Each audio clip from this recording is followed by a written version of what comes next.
Hello everyone, welcome back to another video of HPPSC HP GK series. HP GK series को continue करते हुए आज के दिन की शुरुआत करेंगे हम। पहला क्वेश्चन है, Bhunda ceremony takes place at Nirmand after every. जो डिस्ट्रिक्ट कुल्लू के निरमंड में भुंडा उत्सव सेलिब्रेट किया जाता है वो कितने वर्षों के बाद किया जाता है? तो भुंडा उत्सव निरमंड में 12 वर्ष के बाद सेलिब्रेट किया जाता है, 12 वर्ष के अंतराल के बाद। ऑप्शन बी करेक्ट होगा, 12 ईयर। जो बुंडा सेरेमनी है इसमें परशुराम की पूजा की जाती है, भगवान परशुराम की पूजा की जाती है इसमें। देखिए, परशुराम की पूजा 5 जगहों पे होती है। 5 जगह कौन कौन सी है ये? एक तो मंडी डिस्ट्रिक्ट में 2 जगह हैं। एक तो काओ प्लेस है, काओ, एंड दूसरा है ममेल। एंड कुल्लू में एक तो हो गया निरमंड और दूसरा हो गया नेरथ, जहाँ सूर्य मंदिर भी है नेरथ में। और तीसरा डिस्ट्रिक्ट शिमला में है, शिमला में दत्तनगर में ये प्लेसेस है। काओ, ममेल, नीरथ एंड शिमला में दत्तनगर और निरमंड, इन 5 जगहों पे परशुराम जी की पूजा होती है। नेक्स्ट क्वेश्चन है, old name of Baijnath is. ये बैजनाथ का ओल्ड नाम है किरग्राम। ऑप्शन ए करेक्ट होगा, किरग्राम। हिमाचल में काफ़ी ऐसे नाम हैं, काफ़ी ऐसे प्लेसेस हैं जिनके ओल्ड नेम कुछ और थे, जैसे कि सुंदरनगर। सुंदरनगर का ओल्ड नेम था बनेड़। बैजनाथ का किरग्राम। बिलासपुर का ओल्ड नेम था कहलूर या ब्यासपुर। नूरपुर का ओल्ड नाम पूछ लिया जाता है, नूरपुर का ओल्ड नाम था धमेरी नूरपुर का ओल्ड नेम था। कुल्लू का कुलुत, कांगड़ा का त्रिगर्त या नगरकोट। और नालागढ़ का पूछ लिया जाता है, नालागढ़ का ओल्ड नेम था हंडूर नालागढ़ का ओल्ड नेम था। और किन्नौर का ओल्ड नेम था चीनी। ओके, चीनी तहसील है, चीनी तहसील से चीनी नाम था किन्नौर का। भरमौर का ब्रह्मपुर, उन्ना का जसवां और सराहन का था शोणितपुर। सराहन का था शोणितपुर। ये इंपॉर्टेंट नेम्स है जहां से एग्जामिनेशन में क्वेश्चन पूछे जा सकते हैं। अगला क्वेश्चन है, pagoda style of temple architecture in Himachal Pradesh came from. Himachal Pradesh में जो मंदिर वास्तुकला है पैगोडा शैली, ये कहाँ से आई है? पैगोडा जो वास्तुकला शैली है हिमाचल में, ये नेपाल से आई है। ऑप्शन सी करेक्ट होगा। इंपॉर्टेंट क्वेश्चन है ये, ओके, वेरी इंपॉर्टेंट क्वेश्चन। ये वास्तुकला शैली नेपाल से आई है, ऑप्शन सी करेक्ट होगा, नेपाल। एग्जाम्पल के लिए जो हडिम्बा देवी टेम्पल है ढुंगरी में, मनाली में, ये पैगोडा शैली में बना हुआ है। ओके, ये पैगोडा आर्किटेक्ट है। इस प्रकार की वास्तुकला जो है पैगोडा शैली कहलाती है। पैगोडा शैली के अगर टेम्पल्स की बात करें तो एक तो हडिम्बा देवी है जो ढुंगरी में है, मनाली में। दूसरा त्रिपुरा सुंदरी टेम्पल है जो नगर में है। घटोत्कच टेम्पल बंजार में है। Parashar Rishi temple and Mahadev temple at Karsog in Mandi district, ये पैगोडा शैली में बने हुए हैं। ओके, पैगोडा शैली में। पैगोडा स्टाइल यहाँ पे बताया है कि it came to Kullu and neighbouring region from Nepal से ये वास्तुकला शैली जो है भारत आई थी, हिमाचल आई थी। अगला क्वेश्चन है, the Rath Yatra of Lord Raghunath ji in Kullu starts only the arrival of the goddess. Kullu में भगवान रघुनाथ जी की रथ यात्रा किसके आगमन पर ही शुरू होती है? तो जो भगवान रघुनाथ जी की रथ यात्रा है डिस्ट्रिक्ट कुल्लू में जब ये होती है तो ये स्टार्ट होती है on the arrival of the goddess Hadimba. Option B correct होगा, हडिम्बा देवी के आगमन से रथ यात्रा स्टार्ट होती है रघुनाथ जी की। नेक्स्ट क्वेश्चन है, रेल कार ऑन शिमला कालका railway line was introduced specially for the journey of. Shimla कालका रेलवे लाइन पर रेल कार विशेष रूप से किसकी यात्रा के लिए शुरू की गई थी? तो ये जो रेल कार है ये कालका शिमला रेलवे लाइन पर इंट्रोड्यूस की गई थी specially for the journey of viceroy की जर्नी के लिए। ऑप्शन बी करेक्ट होगा, वॉयसरॉय। जब कालका शिमला लाइन कंप्लीट हुई थी उस समय वॉयसरॉय थे लॉर्ड कर्जन उस समय वॉयसरॉय थे भारत के। एंड अगर इस प्रोजेक्ट की बात करें कालका शिमला रेलवे लाइन प्रोजेक्ट की, तो ये प्रोजेक्ट लॉन्च हुआ था। कई बार प्रोजेक्ट पूछ लेता है, प्रोजेक्ट ये लॉन्च हुआ था 1898 को और प्रोजेक्ट जो है कंप्लीट हुआ था प्रोजेक्ट कंप्लीट हुआ था 1903 को, 1903 को प्रोजेक्ट कंप्लीट हुआ था। और इसमें जो फर्स्ट ट्रेन सर्विस कमीशन हुई थी वो हुई थी नवंबर 9 1903 को, पहली ट्रेन इसमें कमीशन हुई थी। जो कालका शिमला रेलवे लाइन का ट्रैक है, पूरा ट्रैक की लेंथ है 96 किलोमीटर। इस पे टनल्स जो हैं, इस पे टोटल टनल्स 103 टनल्स आती हैं इसमें, जिसमें एक टनल जो है जो सर्विस में नहीं है। टोटल 103 टनल्स है वैसे इसमें। ब्रिजेस की बात करें अगर तो इसमें ब्रिजेस आते हैं 864 ब्रिजेस इसमें आते हैं। पुल, लार्जेस्ट जो ब्रिज है वो नियर धर्मपुर है, ओके, धर्मपुर के पास। इस ब्रिज की लंबाई है 70 मीटर।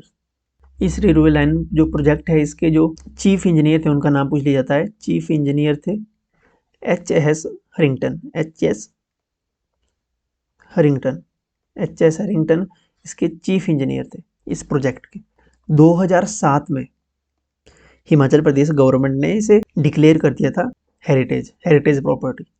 और यूनेस्को ने 10 जुलाई 2008 को, 10 जुलाई 10th of जुलाई 2008 को यूनेस्को ने इसको हेरिटेज स्टेटस दे दिया था, और इसको 2008 में, ओके। चलिए अगला क्वेश्चन है, Oakover the official residence of the chief minister of Himachal Pradesh was once the summer residence of. Himachal Pradesh के मुख्यमंत्री का जो आधिकारिक निवास है ओकओवर, कभी ये समर रेजिडेंस हुआ करता था, ग्रीष्मकालीन निवास हुआ करता था। किसका ग्रीष्मकालीन निवास हुआ करता था ये ओकओवर, ये आपको बताना है। ओकओवर समर रेजिडेंस हुआ करता था महाराजा ऑफ पटियाला का, पटियाला के महाराजा का ये समर रेजिडेंस हुआ करता था ओकओवर, ओके। अब ये ऑफिशियल रेजिडेंस है हिमाचल प्रदेश के सीएम सुखविंदर सिंह सुक्खू का। इससे पहले इसमें जयराम ठाकुर थे। तो ऑप्शन सी इसका करेक्ट होगा, महाराजा ऑफ पटियाला। अगला क्वेश्चन है, first police medal winner from Himachal Pradesh was. Himachal Pradesh से फर्स्ट पुलिस मेडल विनर कौन थे? फर्स्ट पुलिस मेडल विनर यानी पुलिस पदक विजेता हैं थे Shri Gangveer Singh. Option A correct होगा, गंगवीर सिंह। पहले वीर चक्र प्राप्त करता हिमाचल प्रदेश से थे हवलदार तोपगे वीर चक्र विजेता। और महावीर चक्र विजेता कर्नल कमान सिंह। महावीर चक्र की बात करें अगर, महावीर चक्र की, तो कर्नल कमान सिंह महावीर चक्र विजेता। और वीर चक्र विजेता हवलदार Topge. Police medal winner Gangveer Singh. Paramvir विजेता मेजर सोमनाथ शर्मा। परमवीर विजेता कौन थे? सोमनाथ सिंह, मेजर सोमनाथ सिंह। और इससे पहले विक्टोरिया क्रॉस विजेता, जो कि ब्रिटिश इंडिया में सर्वोच्च सैनिक सम्मान हुआ करता था, विक्टोरिया क्रॉस विजेता थे हिमाचल प्रदेश से प्रथम स्वर्गीय जो है जमादार Lala. Victoria Cross winner, okay, Victoria Cross. अगला क्वेश्चन है, what is true about the hotel जजेस कोर्ट इन परागपुर। परागपुर में स्थित होटल जजेस कोर्ट के बारे में क्या जो है सत्य है यहाँ पे? होटल जजेस कोर्ट जो परागपुर में है, डिस्ट्रिक्ट कांगड़ा में, ये एक हेरिटेज होटल है। ये ओरिजिनली बिल्ड किया गया था, it was originally built for justice Jailal, sir Jailal, okay. Option B correct होगा।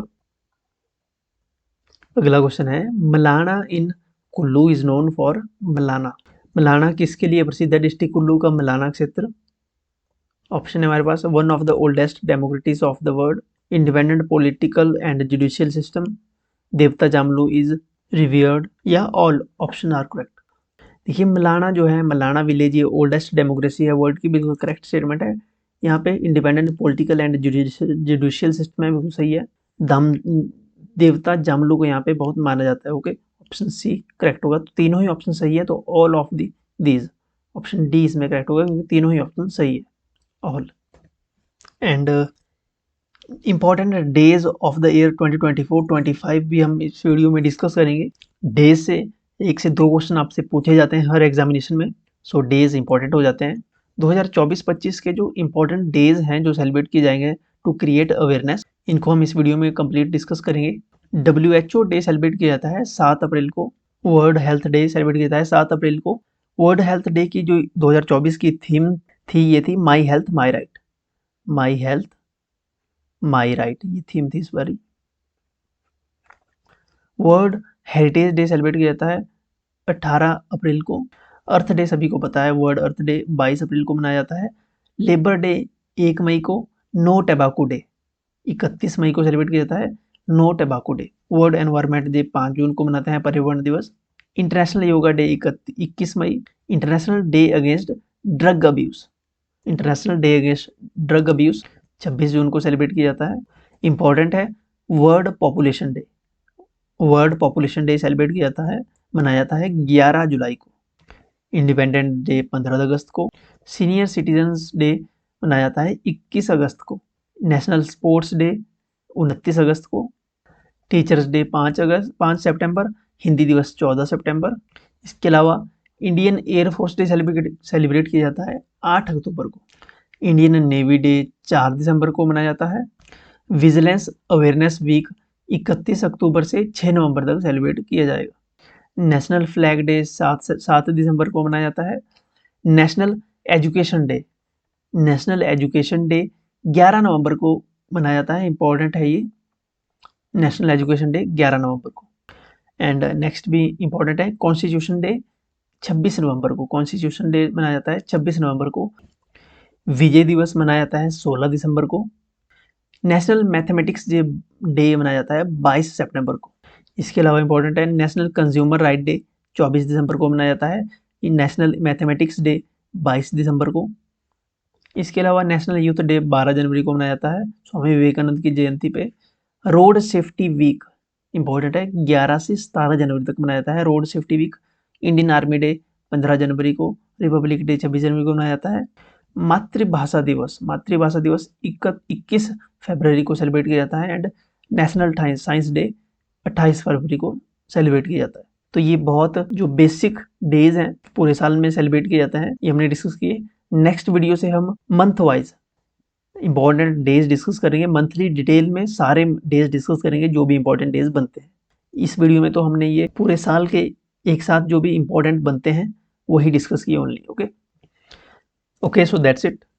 आप हमें फॉलो कर पाएंगे हमारे सोशल मीडिया हैंडल्स पे, इनका लिंक आपको वीडियो के डिस्क्रिप्शन और फर्स्ट कमेंट में मिल जाएगा। चैनल को सब्सक्राइब करके अपना फीडबैक कमेंट सेक्शन में लिखिएगा। वीडियो को लाइक करके अपने दोस्तों के साथ आप शेयर कर सकते हो।